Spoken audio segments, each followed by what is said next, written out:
Dimensionamento de circuitos em baixa tensão conforme NBR 5410. Então, aqui no Brasil, quem estabelece os critérios de dimensionamento de circuitos de baixa tensão é a NBR 5410. Quais são esses critérios? Aqui listados, 6 critérios, né? E a gente vai trabalhar um a um e vai identificar, então, qual vai ser a seção final dimensionada para o nosso circuito. Ah, mas é nessa ordem? Esse critério da ampacidade vem primeiro da queda, proteção. Se a gente encontrar, por exemplo, uma seção maior no critério de proteção de curto-circuitos, mas aí o critério da ampacidade é prioritário, como é que funciona isso? Lembram? Vamos relembrar? Na verdade, não, né? Isso aqui são critérios o quê? Complementares, ou seja, todos eles estão interligados. A maior seção estabelecida em qualquer um desses critérios define, então, qual é a seção do circuito que vai atender o dimensionamento em baixa tensão. Lembrando, baixa tensão, abaixo de 1000 volts em corrente alternada ou 1500 em corrente contínua. Outro detalhe importante é que em prediais, por exemplo, a gente já trabalhou com esses critérios, a maioria deles, né? E aí fica uma chamada também, qual deles a gente não trabalhou ou não teve um foco especial. Lembrando que lá em prediais, os circuitos eram basicamente iluminação, tomadas e circuitos alimentadores que interligavam quadros, né? Agora aqui industriais, o nosso foco vai ser para cargas propriamente industriais, que seriam, na sua grande maioria, os motores trifásicos, mas nós podemos ter transformadores, também temos painéis, transformadores auxiliares, mas um grande foco são os motores. Bom, agora vamos repassar critério a critério aqui. O critério da ampacidade e seção mínima, aqui já chamamos os dois juntos, vamos falar de um, já complementamos com o outro. Começando pela ampacidade, então, o conceito de ampacidade. Ampacidade é a capacidade de um condutor ou de um barramento tem de fazer o quê? Conduzir corrente em regime permanente. Então, aqui estamos falando de regime permanente, é o critério da ampacidade. E qual que é esse conceito, então, do critério da ampacidade? Nós temos duas informações básicas. Quanto de corrente os nossos condutores suportam e qual é a nossa corrente de carga. Então, o nosso I dos condutores e a nossa corrente de carga, chamada corrente de projeto, que tem a nomenclatura IB. Então, a nossa corrente de carga, IB, ela tem que ser menor ou igual à corrente dos condutores, ou seja, os condutores têm que ter uma ampacidade, uma capacidade de conduzir corrente maior ou igual à corrente da carga. Aí a gente vai entrando nos detalhes. Maneiras de instalar. Por norma, a gente tem aí 9 maneiras de instalar, que são classificadas de A1, A2 até G. Então, são as várias formas, maneiras de instalar, que a gente pode ter ensaiado, e para cada uma dessas maneiras a gente tem uma determinada ampacidade. Mas ainda dentro dessas maneiras, a gente tem tipos de linhas elétricas. Por exemplo, uma das maneiras de instalar é ao ar livre. Agora, ao ar livre, a gente pode ter uma eletrocalha, uma bandeja, um suporte aéreo. Então, aí entram os tipos de linhas, que também são estabelecidas aqui na tabela 33 da NBR 5410. Na verdade, a gente tem lá 75 linhas, tipos de linhas elétricas. Ok, então o que a gente precisa para partir para o critério da ampacidade? Precisamos conhecer a corrente da carga, precisamos conhecer a maneira de instalar os condutores e os tipos de linhas. Seguindo, e aí? O que mais que a gente tem nesse critério da ampacidade? Nós temos fatores de correção de capacidade de condução de corrente. Que fatores são esses? Os circuitos, os condutores, eles são ensaiados para aquelas maneiras de instalar a determinadas temperaturas e determinados grupos de circuito, ou seja, um circuito apenas. A partir do momento que a gente coloca eles em temperaturas diferentes, e aí entra o fator de correção de temperatura em relação ao padrão, a referência de norma, ou também coloca mais de um circuito dentro de uma linha elétrica, então a gente tem um fator de correção de agrupamento, tem um fator de correção de temperatura, FCT e FCA. E ainda numa instalação particular, direta ao solo, a gente pode ter um fator de correção de resistividade térmica do solo, que também ele é ensaiado para um determinado tipo de solo. Mas aqui é muito específico, só que se a gente for instalar condutores diretamente no solo, então esse FCRT aqui da tabela 41 vai ser somente para esse tipo de instalação. Agora, juntando todas as informações aqui, a gente chega então que daquela equação básica, o nosso I do condutor, ele vai ser o nosso I falando de motor, maior ou igual à corrente nominal do motor, dividido então pelo quê? Pelos fatores de redução, pelo FCT, pelo FCA e o FCRT. Ah, mas peraí, pessoal, mas você não falou que isso aqui reduz a capacidade dos condutores? Então, não seria multiplicando aqui pelos condutores? Sim, daria no mesmo, né, se a gente passar aqui multiplicando. Porém, para efeito prático e para facilitar a nossa vida quando a gente está dimensionando, se a gente usasse multiplicando aqui, toda vez que a gente encontrasse um valor corrigido aqui da multiplicação, a gente teria que ir nas tabelas de capacidade de condução, pegar o valor real do condutor e aí depois fazer a depreciação para ver se atende o motor. Aqui não, né? Como a gente está dividindo, a gente já está elevando a corrente corrigida do motor e aí quando for na tabela de condutores a gente já pega direto o valor da corrente dos condutores, ok? Bom, seção mínima dos condutores, que é a segunda aqui, que tem a ver com ampacidade, mas tem a ver também com aspectos construtivos, quer dizer, resistência mecânica dos condutores, dependendo de tipo de circuito. Então, aí a gente tem uma tabela lá na norma 5410 que fala circuitos mínimos para comando, circuitos mínimos para iluminação e circuitos mínimos, seções mínimas para cargas, circuitos de força, que são o caso dos motores. E aí é 2,5 milímetros quadrados para cobre, ou se for alumínio é uma seção maior, mas lembrando que o alumínio não é utilizado aqui em baixa tensão no nosso país, né? Normalmente não. Então, cobre. Então, a seção mínima para os nossos motores, independente se é um motor que, mas eu podia usar uma seção 1 milímetro quadrado pela potência do motor. Ok, mas a seção mínima por norma é 2,5 milímetros quadrados, então a gente tem que respeitar. Isso aqui já tem que partir dessa premissa. Por que ela está já aqui junto com a critério da ampacidade? Exatamente por isso. Se a gente calcula o critério da ampacidade, chega, por exemplo, a uma corrente baixa, o motor é pequeno, e aí já chegaria lá uma seção 1,5, por exemplo. Antes de passar para os próximos critérios, a gente já verifica aqui, mas a seção mínima dos condutores 2,5 está atendida? Não. Então já passa para 2,5 como seção mínima, para daí seguir aqui para o critério seguinte. Mas esse critério seguinte é exatamente nessa ordem? Não.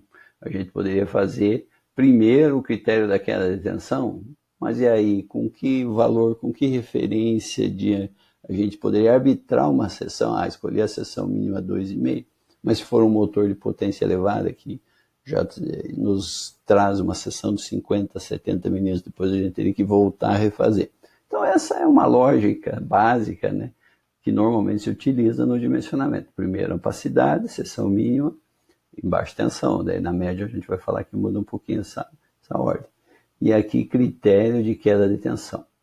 Então vamos lá. Quais são os limites, por norma, de novo, 5410, de queda de tensão dos nossos circuitos? Então, mas a gente precisa decorar esses valores? Temos aqui de referência, a gente pode buscar na norma, ou então, dependendo do sistema elétrico, esses valores são pré-estabelecidos, em algumas situações até menores que esse, mas esse é o limite máximo por norma. Então, limite de queda de tensão para um motor em operação, em regime de operação, ou seja, em corrente nominal, depois que ele partiu, 4%. Então, esse é o limite máximo entre um painel até um motor no circuito que interliga esses dois caras. Limite de queda de tensão para um motor na partida, aqui já entra um diferencial importante com relação a prediais, né? Normalmente a gente não trabalha em PDIs com queda na partida, só queda em regime de operação. Mas aqui a gente vai trabalhar, então, também na partida. Então, são os dois critérios que têm que ser atendidos aqui. E como é que a gente calcula? Através de circuitos elétricos, né? Por que a gente não usa as tabelas de referência de queda por metro, por exemplo, queda de tensão por metro? Porque a gente tem uma variação aqui, normalmente em PDIs, industriais, maior no fator de potência. Isso faz com que aquelas tabelas que normalmente vêm das para fator de potência 0,85, um fator de queda por metro, para fator de potência 0,92, outro. Mas aqui a gente tem uma variação grande de fator de potência dentro da instalação. Então, vamos usar o cálculo de circuitos elétricos.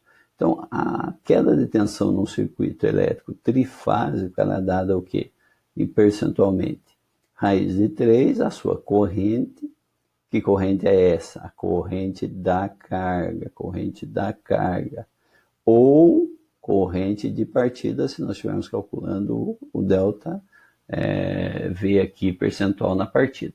Importante, não é a corrente corrigida, né, pessoal? Não é a corrente corrigida, é essa corrente que a gente corrigiu aqui, ó, para achar, porque na verdade essa correção a gente está fazendo para o condutor. Então, para queda de tensão a gente usa o IN do motor, se for regime nominal, ou a sua corrente de partida, se a gente estiver calculando o limite de queda na partida. Então vamos lá.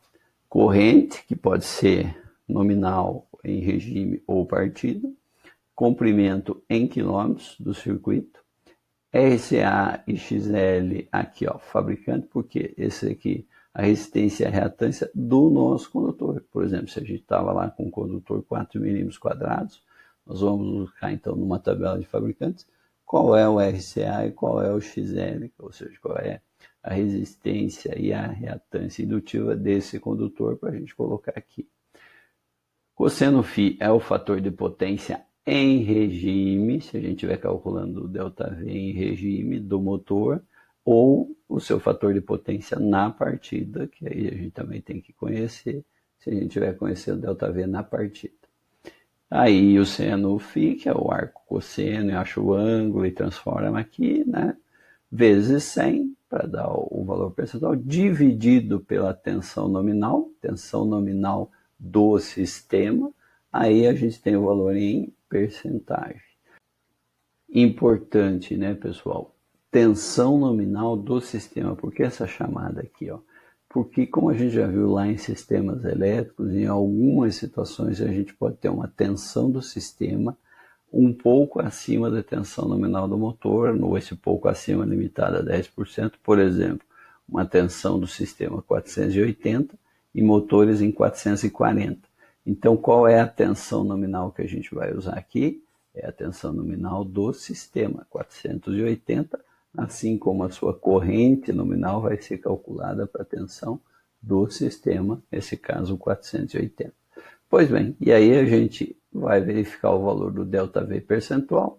Se esse valor atender, por exemplo, em regime ficar abaixo de 4%, ok, nosso critério de queda em regime está atendido. Quando a gente recalcular para queda na partida e chegar a um valor menor que 10%, então também a seção que a gente escolheu lá como mínima de ampacidade atende a queda. Mas por exemplo, se a partida deu 12%, o que a gente tem que fazer? Aqui em regime deu 3%. Está atendido ou não está atendido? Não, né? De novo, novamente, cada critério é independente. Então, se a gente não atendeu num dos pontos aqui, a gente tem que fazer o quê? Subir uma seção, vir aqui, recalcular o circuito até atender isso aqui. Mas quando eu subir essa seção aqui, eu preciso voltar lá recalcular a ampacidade? Não, né? Por que não? Porque esse daqui era o mínimo. Se isso aqui já está acima, se a nossa queda está levando para um valor acima de seção, isso indica que esse aqui já está atendido. Pois bem, agora o critério de suportabilidade ao curto-circuito. Lembrando, né, efeitos de curto-circuito nos condutores e isolantes. Aqui ficou mal, né, esse isolante, solantes não, isolantes, né. Mas isolantes, então, seriam a capa protetora isolante, que seria PVC, PE, XLP, outro tipo. Então, que efeitos? Efeitos térmicos e dinâmicos, lembrando de efeitos de curto-circuito lá. Mas para os condutores, o efeito térmico, tanto nos condutores quanto nos isolantes. Então, a gente tem limites para isso. Quais são as variáveis que a gente utiliza, então, para calcular a suportabilidade? A gente precisa da corrente de curto-circuito na fonte que está injetando para onde manda a corrente para esse circuito, o tipo do isolante, se ele é PVC, PE, XLPE, e o tempo de curto-circuito, até que a proteção atue, fusível ou disjuntor. E aí, novamente, pela 5410, a gente tem então o critério definido aqui em termos de uma equação. Que equação é essa? Essa equação é para determinar a seção mínima para a suportabilidade ao curto-circuito. Primeiro a gente vai falar para condutores fase, depois vai falar do condutor de proteção PE. Então, essa seção, esse S, é mínimo, o mínimo calculado pelo critério da suportabilidade, tem que ser maior ou igual ao quê? É o I vezes raiz de T dividido por K. Quem são todas essas variáveis? Então, essa é a seção nominal encontrada, mínima, calculada. Corrente de curto-circuito simétrica, o I. Qual é a corrente de curto-circuito na fonte que está alimentando o nosso motor? Tempo de atuação da proteção, então que a gente vai conhecer lá de disjuntores ou de fusíveis. Qual é o tempo? Isso tem que ser informado, ou a gente tem que buscar em catálogo. E esse K é a constante de elevação de temperatura do material da isolação. E aqui a gente tem uma tabela, 30 da NBR 5410, que informa o valor de K para cada tipo de isolação. Ou seja, se a gente tiver isolação EPE, PVC ou XLPE, vamos ter um fator de K diferente para cada uma delas. E aí a gente chega numa seção calculada. Vamos imaginar que a gente colocou os dados aqui em um determinado circuito e chegou a uma seção, vamos supor, 12,5 milímetros quadrados. Então, isso nos indica o quê? Que essa é mínima maior ou igual que isso. Então, o primeiro passo, 12,5 milímetros, a primeira casa inteira seria 13 milímetros quadrados. Aí a gente tem que verificar as seções comerciais que estão estabelecidas lá na norma, que são os valores padronizados de seções. E aí a gente vai ter o 10 ou 16.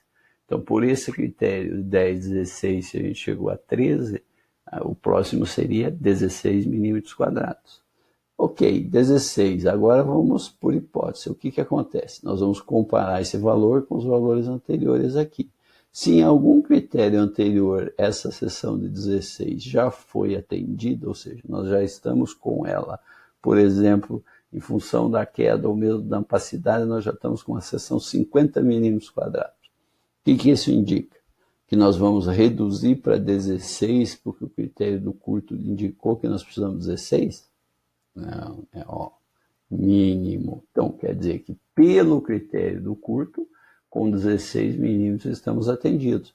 Mas se a ampacidade ou queda já está com uma seção maior, ok, contrário agora.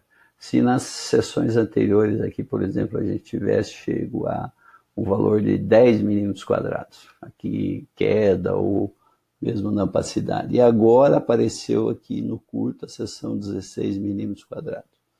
O que a gente tem que fazer?